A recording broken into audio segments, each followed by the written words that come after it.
Hello, this is the Naples Money Managers with news you can use. This is Marcus Bickle and John Kincaid, and I hope everyone is doing well today. So, as we talked about last week, we were coming up on an expiration date for our options in our main portfolio. And that went through on Friday. And what that would generally mean was either a stock was called away from us when they exercised the option, or it expired worthless. So we were expecting a lot of our options to be called away since the market was pretty high. But interestingly, we've had a few events over the weekend that kind of caused the market to pull back. So a lot of our options ended up expiring worthless, meaning we kept the underlying stock and the option is no longer there. We have to keep the option premium, part of that double dividend that John always talks about. So this is typical strategy, right? It is. This is very common. And this is the portfolio working as it should. If the market is going up, we're going to have those options called away unless we decide to buy them back. Or when the market pulls back a little bit, we get to keep that money that they gave us and the underlying stock when the option expires. So what we're going to be looking at in the week ahead is what we can do with those positions that we've now kept. We ended up keeping things like Microsoft, Abbott Labs, AbbVie, and we're going to kind of see where the market is headed in the week ahead, and then we're going to write some new options, probably starting today, on those. Kind of redeploy, get some more downside protection if the sell-off looks like it's going to continue. But I think what we really want to highlight is that we have options in these markets. And I'd like to turn it over to John Kincaid. So one of the tactical things for a portfolio manager is you get cash on these option expiration days, right? Absolutely. So what does that do for you? That allows you to maybe pick and choose new positions? It does. That increased cash flow, which is kind of one of the cornerstones of the portfolio, does allow us to both either continue our client's lifestyle, because a lot of our clients do like to take money, right, or in this case, the money coming back into the portfolio could be rotated into additional investments, like John's talking about. So this is one couple of points that I wanted to share today. So it's always the third Friday of the month, yes, usually, sir, right, when these things happen. So it'll be September 18th last week. So if you compare our covered call portfolio with a traditional management, in traditional management, what happens is you allocate through all these sectors, and you might overweight in some depending on how you feel as an advisor. But with this strategy and technique, we have money that appears every month regardless of how the money manager feels, and you can get some tactical response in the portfolio having that money come due. Whereas in a typical diversified allocated portfolio, you don't have that mechanism. So it's a really important mechanism. We would have had to actively go in and either buy or right, sell something to generate those funds, whereas, like John said, they just kind of showed up. Right. To the contracts. A couple of things going on that strike me. First of all, there's kind of a new, it's actually been around for a couple of decades, but it's called a SPAC, SPAC, Special Purpose Acquisition Company.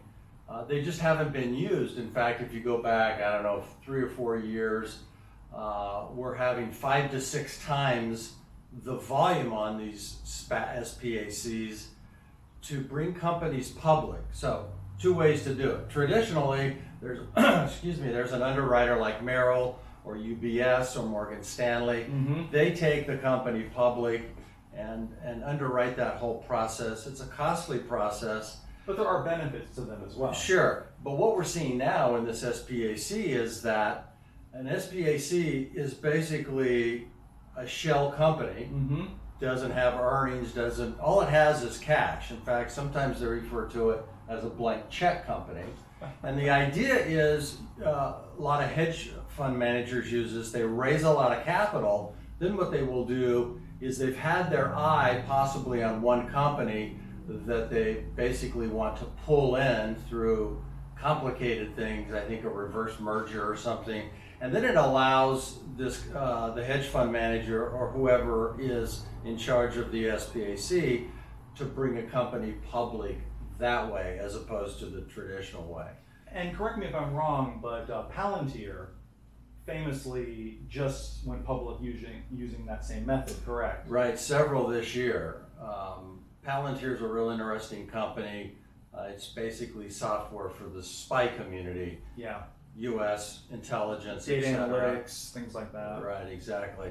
So that's kind of a new word that you hear a lot out there, SPACs or SPACs, these special purpose acquisition companies.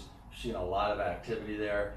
Nikola, I think, is one, or Yeah. Nikola rather, I guess if you say it That correctly. again is another has been in the news quite a bit lately, and Right, they're facing a few headwinds today with their CEO stepping down. So right, founder. yeah, the Founder, CEO and right. founder after that whole video debacle. Yeah. So The other thing that has kind of struck me this morning is today is World Gratitude Day, if you did not know, September 21st.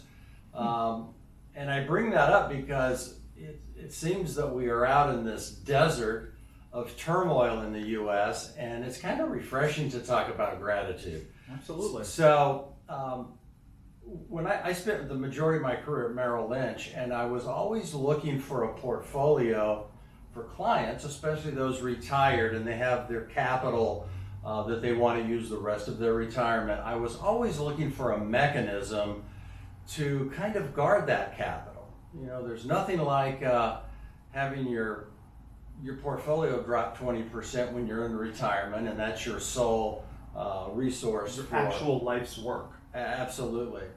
And I tried several times to use different mechanisms when I was at Merrill Lynch, but they just weren't easy to use. When I found out, when I was first approached to come to the Naples Money Managers, I was told that the main portfolio, not the only, but the main portfolio is this covered call writing portfolio.